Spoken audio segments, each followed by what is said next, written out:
Welcome to On Roads Less Travelled Off-Road Adventures. We're heading through Murray Sunset National Park to end up at Lake Hindmarsh. We've left the river and we're heading into Murray Sunset, coming in by a backdoor entrance. We're now in Murray Sunset National Park. Not sure where we'll stop for the night. We're thinking Lake Hindmarsh, but we'll see what's around. Murray Sunset National Park is Victoria's second largest national park. It has 11 campgrounds which are free, no bookings required, and they have basic facilities available.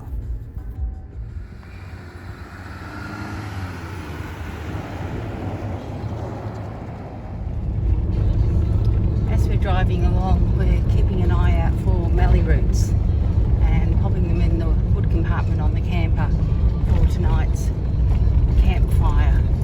Always a good idea to collect it as you go along so you don't have to spend time trying to find it at each campsite each night. Off to our right is Rocket Lake. Hard to view that.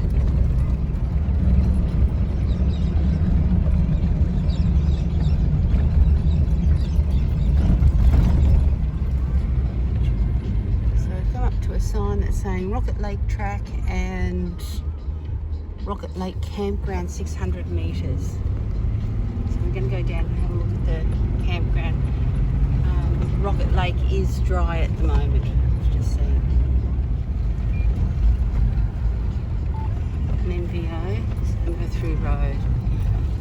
Rocket Lake is only contains water in very wet seasons, so it is normally a dry lake.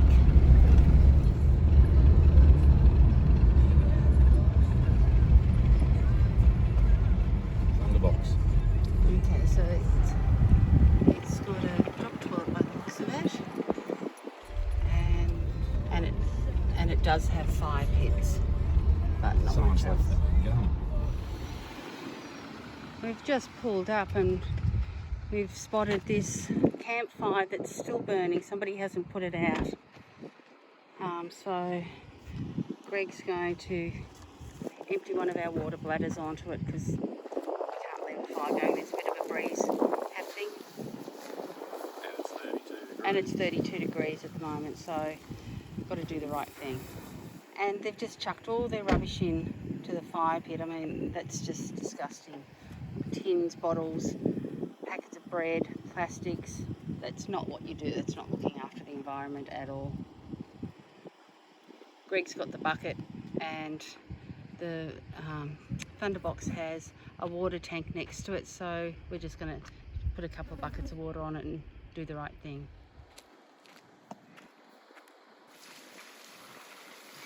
Look at that. Greg's has said the tank's full of water, so there's really no excuse to leave the fire going like that. It's going to take 2 or 3 buckets to put that out. It's a really dry area, this park, so a bit of a breeze and could cause a fire to start. So we've headed out the back end of Rocket Lake Campground and we're just going to have a bit of an explore. We haven't let down our tyres yet, but as you can see, we might have to. We'll see how we go. There you can see Rocket Lake in front of us. Just covered in vegetation because, as I said, it is dry at the moment. We keep a store of wood in our front wood box there for those times where we have to stop and there's no wood available. It just means that we can still have a campfire.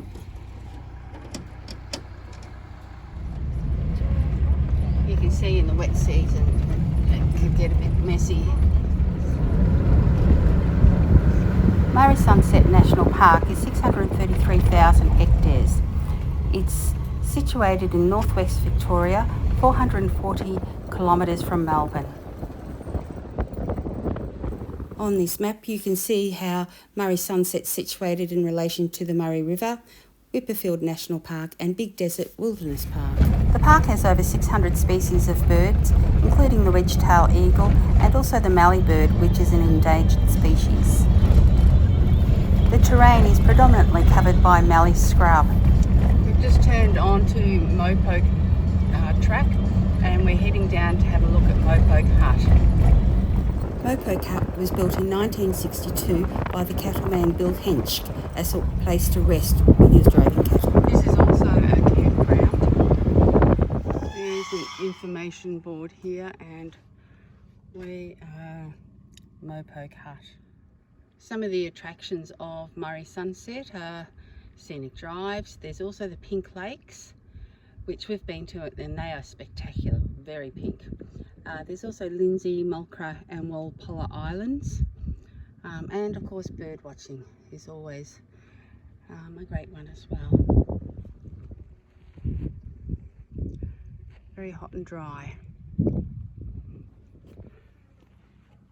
So this is Mopoke Hut.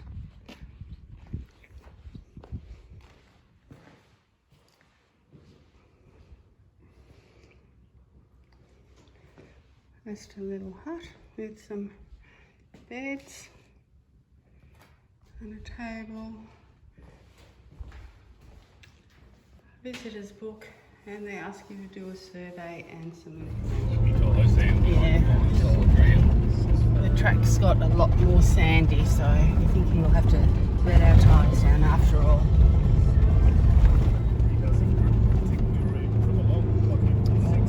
Feel it deep there.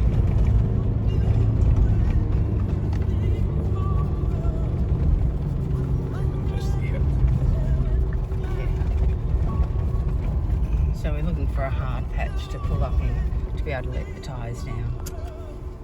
Once we stopped, we realised that the place we stopped a moment ago just wasn't the safest place to stop, so we've driven on a little bit and found an area where other vehicles have a lot better view of us stopped on the side of the road rather than being just short of a little crest.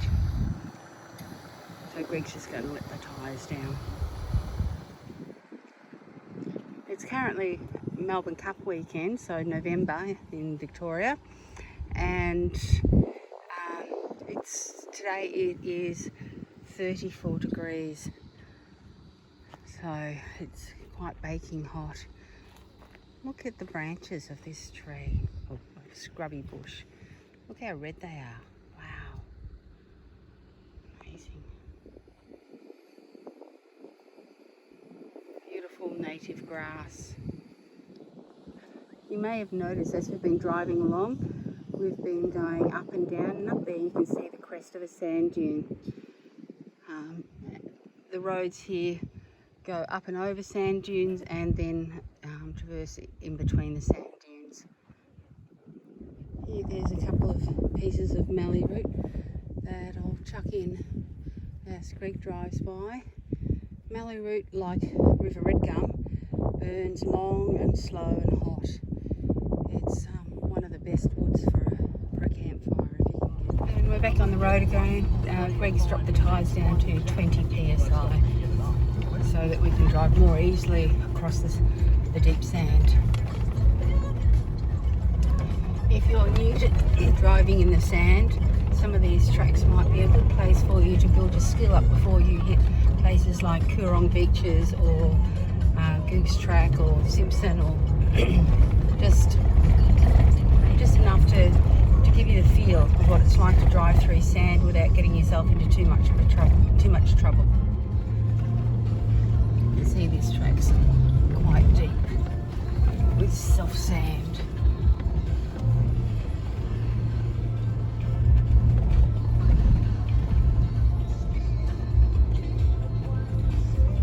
I should add to what I said earlier that if you're here in winter, some of the tracks can be quite treacherous with mud and deep wheel ruts. So, as always, you would bring your max tracks and drive with caution. You see these tracks are quite deep with soft sand.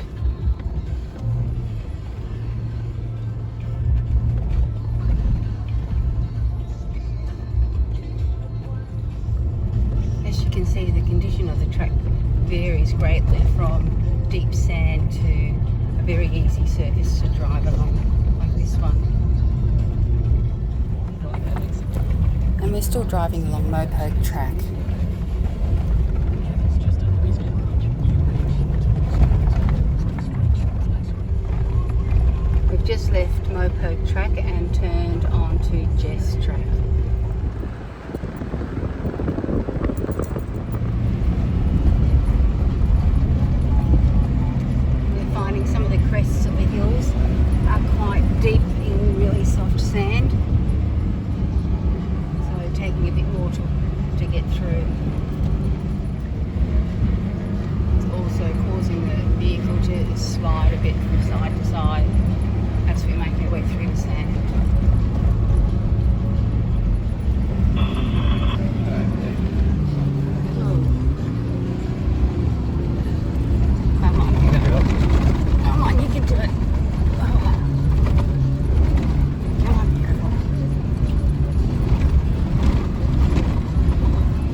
run up for this one.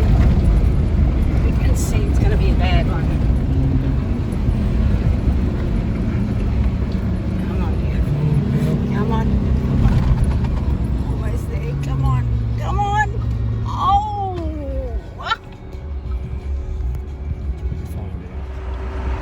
So we're reversing back so we can take another one up and see how we go. After dropping the pressure in the caravan tyres, we have another go. Let's see if it makes a difference. It's looking easier.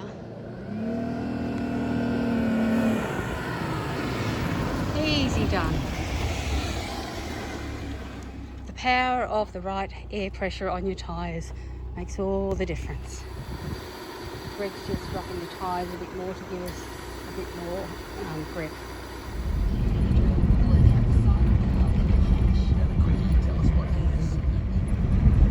So Greg is just saying he's dropped the air pressure on the Gladiator's tyres down to 12 psi, and the van was at 60 psi, and you dropped it down to 30 psi. And you can see what a difference that made. We just easily went up the hill the second time round. We've now left the Murray Sunset National Park and we're travelling down Gunnar Road, heading southwards.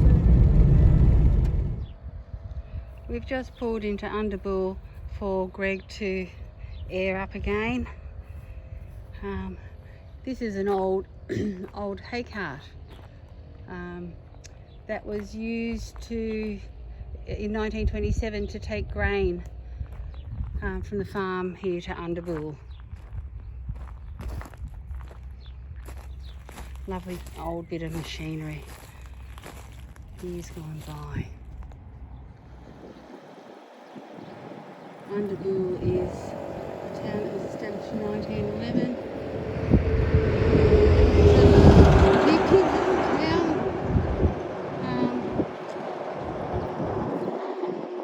Has some fuel. A lot of trucks. That's about the 5th truck I've seen since we've been here. About 5 minutes ago, the fire engine will be going to a fire that we saw off to the right hand side of the road. We're just pulling up to Lake Hindmarsh, just out of Japarrit, and we're just starting to have a bit of a look to see if we can find somewhere for a campsite for the night.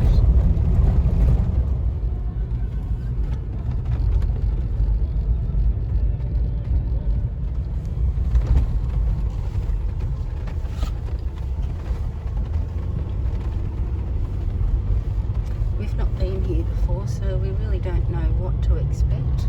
Don't even know if there's going to be water, but oh, it looks like there is. Water. That looks good. We did web searches, but it said that it's only periodically holds water. Wow. Oh my goodness. It was on the beach. There used to be. We've come back to where the boat ramp is, and we're going to have a look. On the map there says there's a 4-mile beach, so interested to see what that is.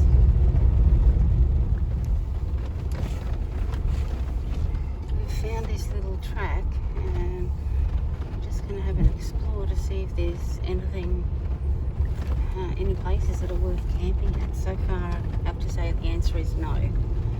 We haven't really found anything that looks even half decent. Beehive up there in the tree. So we've backtracked a bit and we've now taken the road to 4 Mile Beach. I'm going to see if that's got anything better to offer.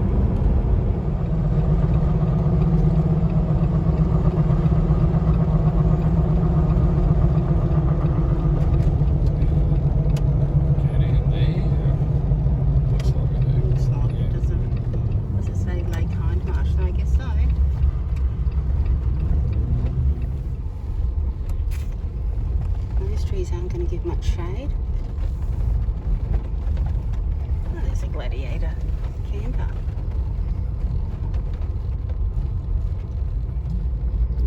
Okay, so this camping area here And there's certainly a lake.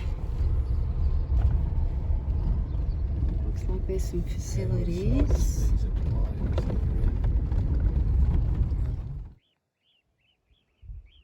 This is Lake Hindmarsh, very popular with the pelicans, as you can see.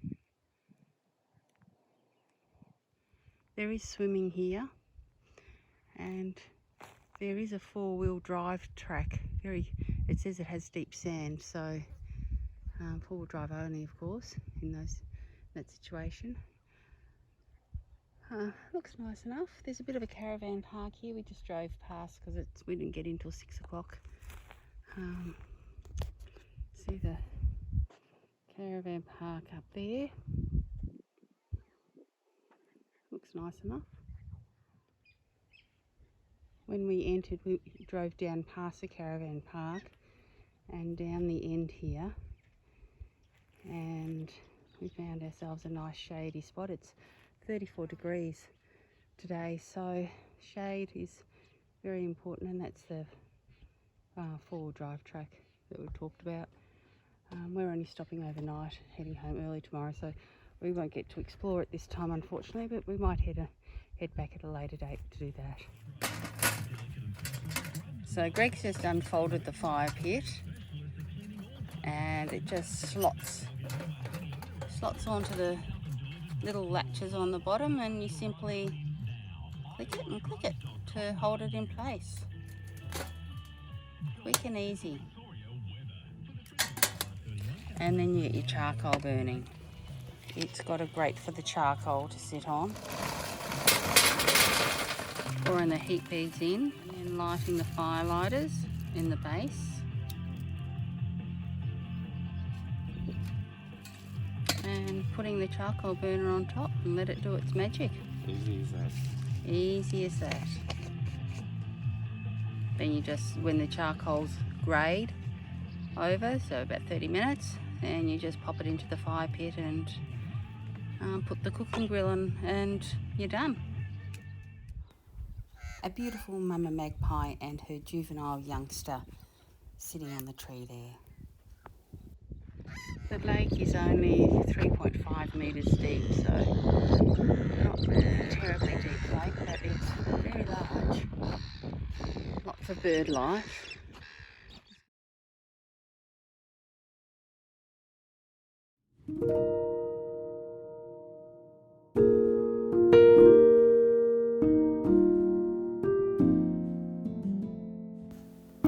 This is such a peaceful and serene spot. It's just a joy to be here.